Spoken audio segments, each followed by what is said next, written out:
Hi, everyone. Welcome to another amazing topic of conversation.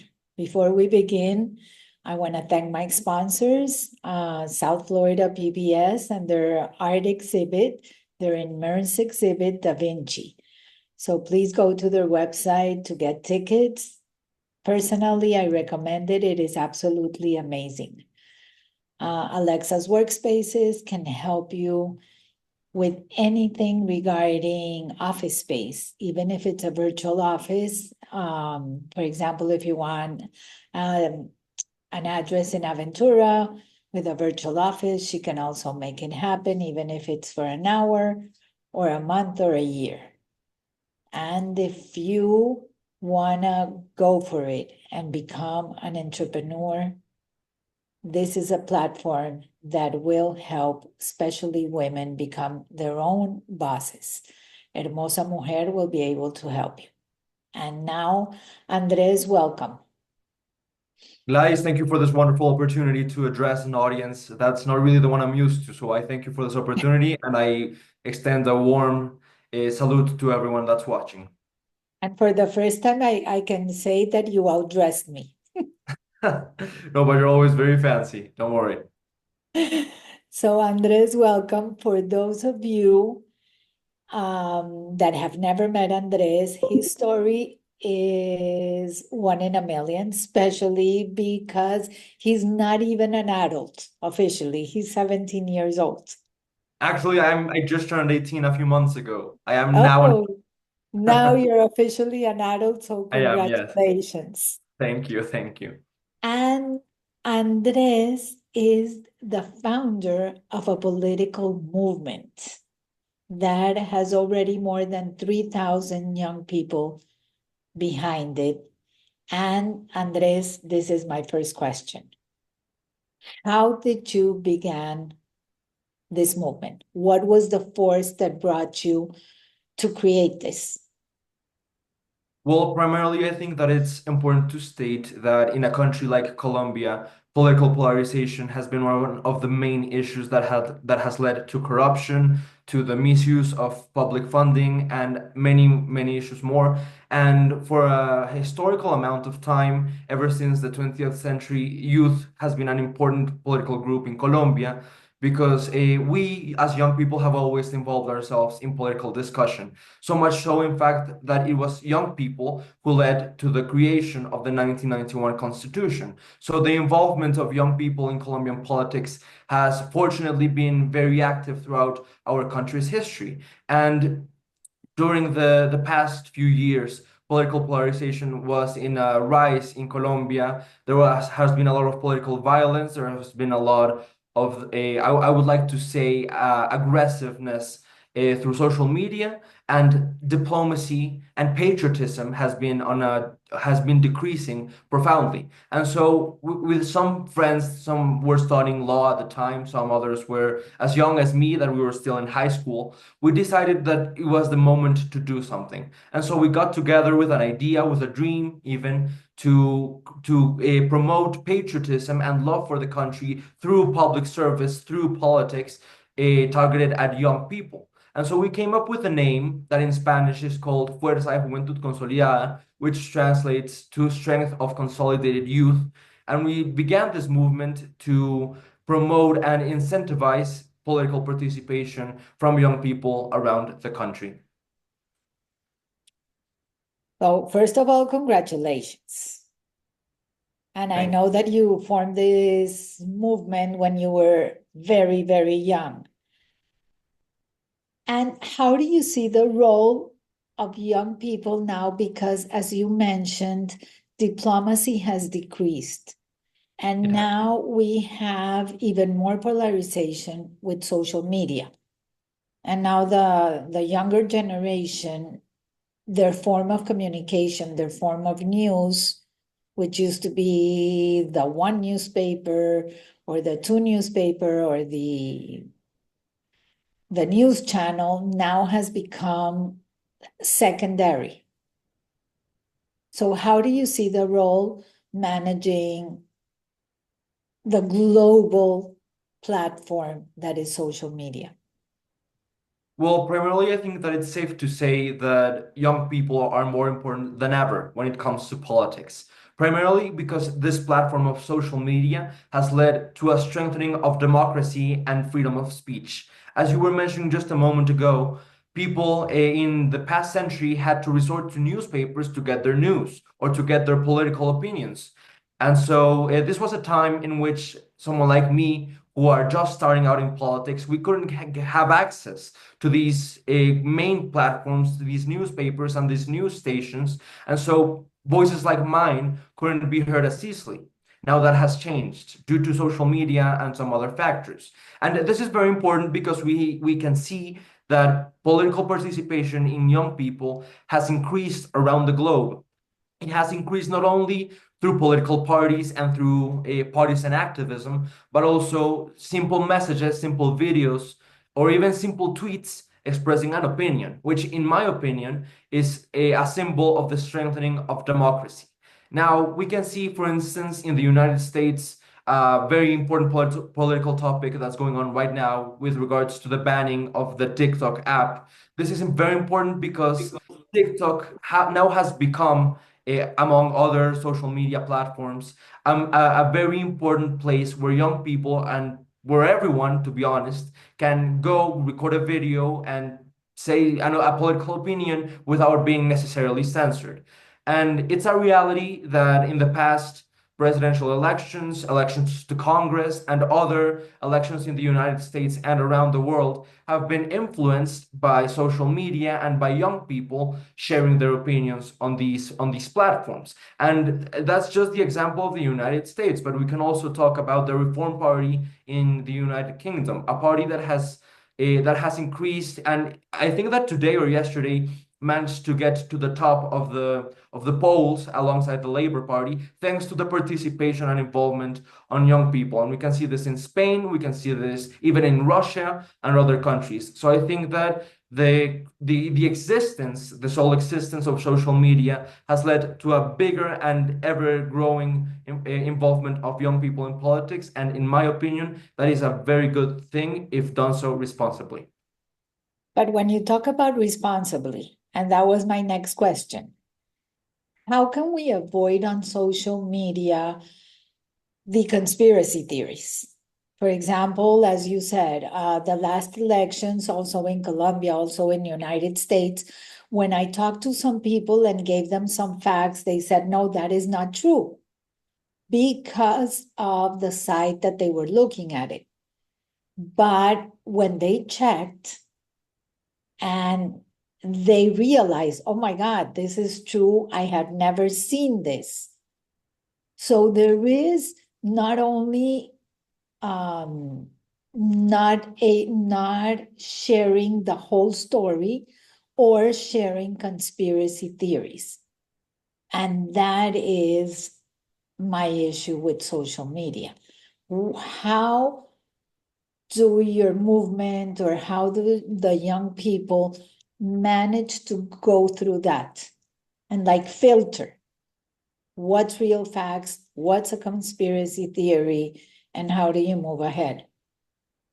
Well, social media has the same problem that democracy does, in the sense that you can never really know who's being honest to you. You can never really know what the true facts are, and you can never really know if an opinion that someone shares is unbiased or with with a good sense or with the good objectives in mind.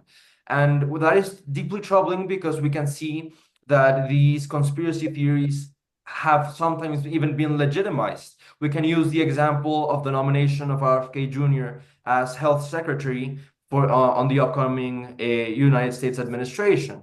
RFK Jr. Has been historically or traditionally known for his ideas about vaccines and other another style of these topics relating to health. And so whether he's right or not about vaccines, that's something that I think everyone can have an opinion on. He's a very public figure that his own beliefs and his own use of social media it propelled him into being the next Secretary of Health of the United States of America. And so we can see how social media is having a big impact. And with regards to the second part of the question as to how can we as young people, my movement and other people around the world, how can we understand and mitigate these fake news or these ideas that we so often see across the web? So my answer to that is quite simple.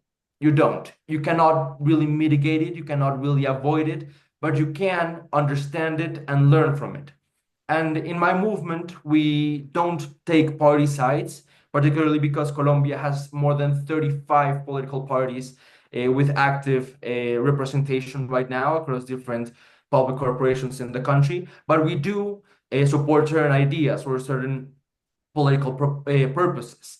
And in this defense of political purposes, polarization, fake news, attack from other contradicting perspectives tends to be a bit of a challenge, particularly when we acknowledge that young people might not often have the experience as a well-trained politician to deal with attacks on social media, to deal with name calling, or to deal with other issues such as those that I've just spoken about. And so what I try to do as president of the movement is to try to make a big effort on political conscience, democratic conscience, and also to understand how to actually do politics well done.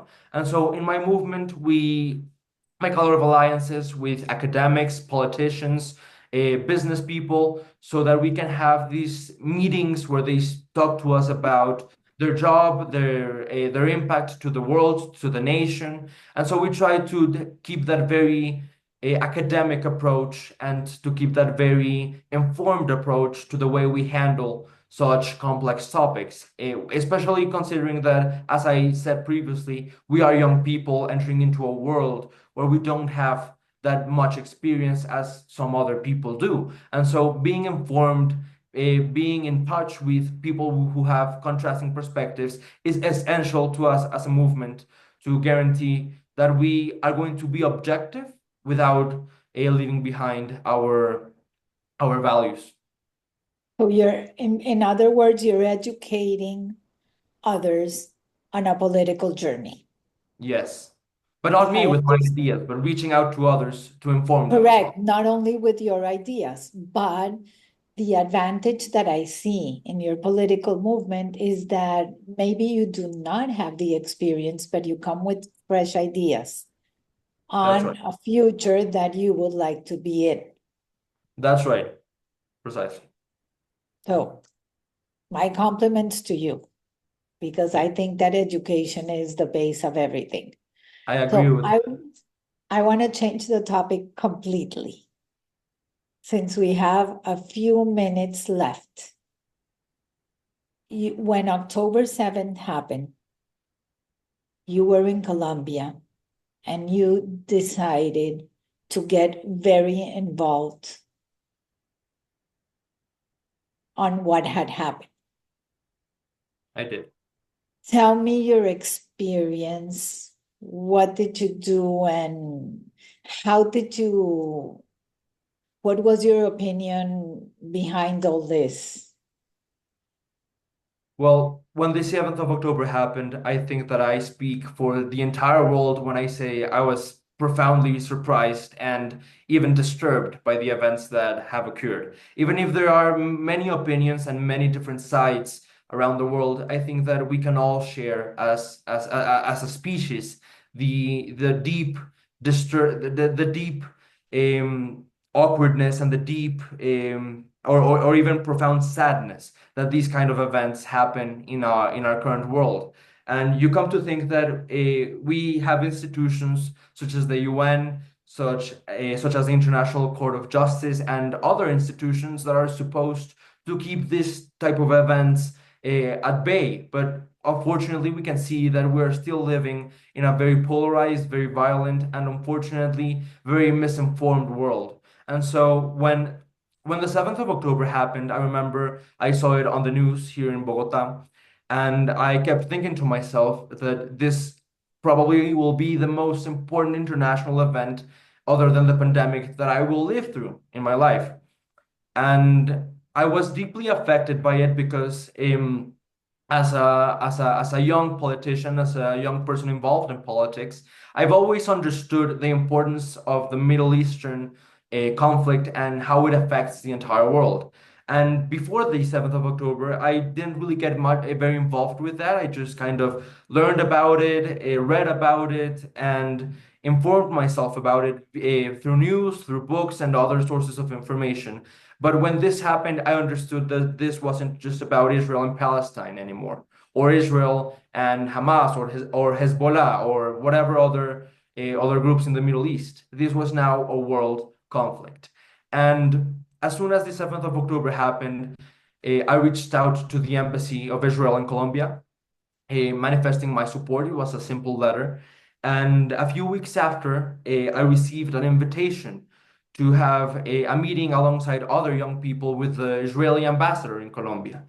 Of course, I went, and the ambassador expressed profound worries and profound, how can I put it, uh, profound worries about the diplomatic state of Israel with regards to the other nations, particularly at a time where universities and prestigious universities, uh, uh, media, academics, politicians, globalists, and other people have made it pretty much their life objective to misinform about this particular topic and to gain support without sharing the entirety of the story, not only of the current story that led to the 7th of October, but through the historical conflict that has been the Middle East and the Jewish state.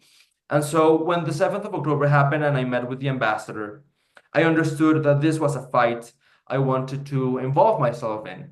And I couldn't go fight in the Israeli armed forces, but I found some other ways to help with a common cause that I think needs to be important for us all. I told the ambassador that I wanted for the embassy to keep calling me, to take me into account when organizing events with young people, with college students, which with whatever groups I could perhaps be involved with or be helpful towards, so that I could help with whatever the embassy needed.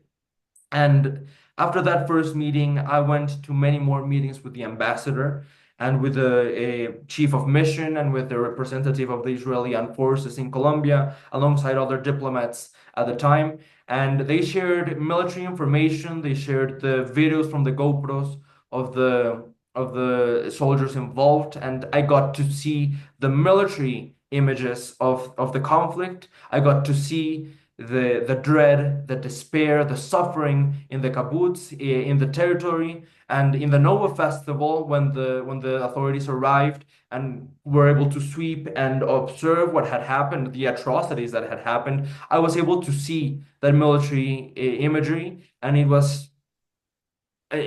affected me. It touched me as an individual, and that's when I knew that this was something that I wanted to dedicate a big part of my time in. And so I helped the embassy organize events with young people. I assisted to the events with the Jewish community in Colombia, and I tried to be whatever service I could to the ambassador and to the chief of mission. Unfortunately, President Gustavo Petro of Colombia decided to cut ties between Colombia and the state of Israel, which was a very big mistake, not only economically, but also strategically in the region. And he did so purely out of political, populist, and perhaps even misguided reasons. And so not only He was this an sided important, with Hamas. exactly, he sided with Hamas. He sided uh, with Hamas. he sided with Hamas, and not only did he side with them on the public discussion, but he actually made a decision, a state decision that affected the relationships, the historical relationships between Colombia and the state of Israel, which have been essential throughout both our nation's history. And most of the people here in this country don't know that. And we can see on Twitter, on other social media platforms, a lot of citizens, a lot of Colombians siding with President Petro on this very issue. And when we go to see the history between Colombia and Israel, we can see how important that relationship has been. Not only because Israel has exported their military goods and technology and different innovations to Colombia that have been the ones we have used to strengthen our military and defense forces, but also when it comes to such one would think simple things such as building water extracting machines to the people of La Guajira, which is a territory that has been having a lot of problems with access to water. The water filtration system that we have in La Guajira is not made by the Colombian government or by Colombian business people. It was important from the state of Israel. It was Israel and the Israeli ambassador who brought these technologies here to Colombia. And thanks to that Israeli help, we now have thousands more Colombians living in La Guajira who have access to filtered water. But these are the things that a lot of people simply do not know because they're letting themselves understand or believe what they see in the headlines. And oftentimes the headlines have political purposes. And unfortunately, the infrastructure, the international infrastructure that Hamas and other terrorist organizations have and the control they have over different media forms around the world has been so influential that they now believe the first headline they see. And so that has been my involvement since, unfortunately, ever since Petro broke ties with the state of Israel, I have not been able to work with an embassy because there is no embassy here There in is no Colombia. embassy. But I But you am, need to hmm, you need to take into context and learn from history that the current president Petro used to be the head of the guerrilla in Colombia. that's right. And Israel helped with security by all their security infrastructure. So for Petro, this is like a blessing that he took away. He ended the relations and eliminated all the security contracts. That's right. That's right. So for him, it was like, this is the best excuse. Not only he sided with Hamas, but this is a fight that has been going on, especially in Colombia with the guerrilla. And yes, this is very sad that relationships were broken, but you can continue to advocate with all the young people on the facts, the truth, and what's really happening. That's right. And with that, we're out of time. Can you please tell everyone if they want to help you, if they want to become part of your movement, how can they find you?